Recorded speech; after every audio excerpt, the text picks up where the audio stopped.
هندسة، لعبوا فن وهندسة. بسم الله الرحمن الرحيم. أهلا وسهلا بكم في قناة الكرة الزمالك. فيديو النهاردة عن مجموعة من أخبار نادي الزمالك. معاكم سامي حسن، ونبدأ على طول بأول أخبار نادي الزمالك.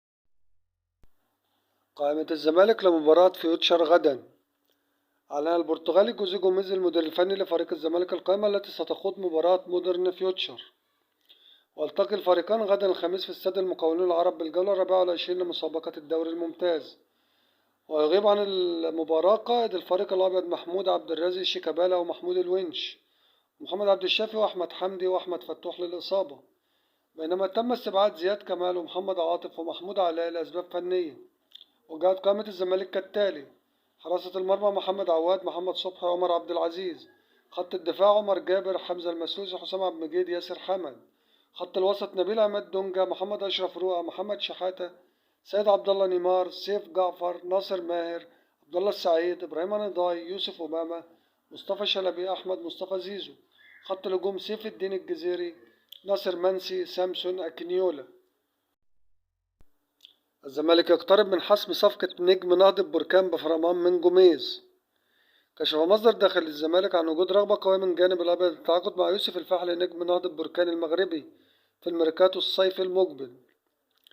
وكان البرتغالي جوزيه جوميز المدير الفني لنادي الزمالك قد أبدى إعجابه بالمغربي يوسف الفحل جناح فريق نهضة بركان المغربي، وطلب التعاقد معه خلال الميركاتو الصيفي المقبل.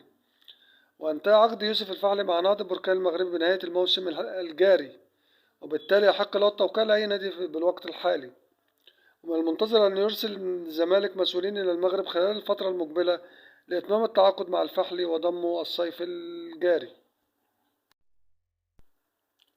كشف الدكتور محمد أسامة رئيس الجهاز الطبي للفريق الأول لكرة القدم بنادي الزمالك عن سبب غياب أحمد فتوح الظهير الأيسر للأبيض عن قائمة الفريق التي ستخوض مباراة مودرن فيوتشر المقرر لها غدا الخميس في الجولة 24 لمسابقة الدوري الممتاز.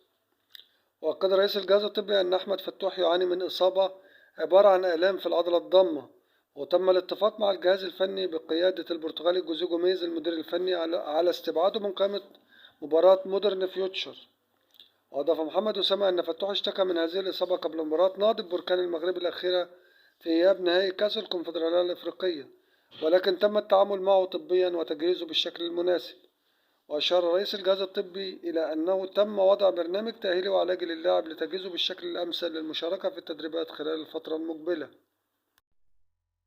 أحمد حمدي لاعب الزمالك يطير لألمانيا خلال ساعات لإجراء جراحة الصليبي. أنهى مسؤول نادي الزمالك برئاسة حسين لبيب إجراءات سفر أحمد حمدي لاعب الفريق الأول لكرة القدم بالنادي إلى ألمانيا لإجراء جراحة الرباط الصليبي. ومن المقرر أن يطير اللاعب إلى ألمانيا خلال ساعات للخضوع إلى الجراحة، على أن يرافقه الدكتور محمد أسامة رئيس الجهاز الطبي بالنادي.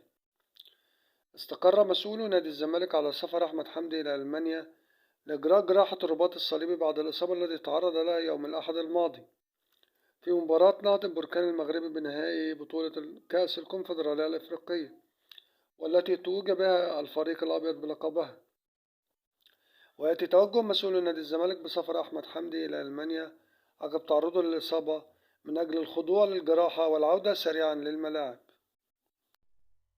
وبكده بتكون نهاية الفيديو بتاعنا. شكرا لكم والسلام عليكم ورحمة الله وبركاته.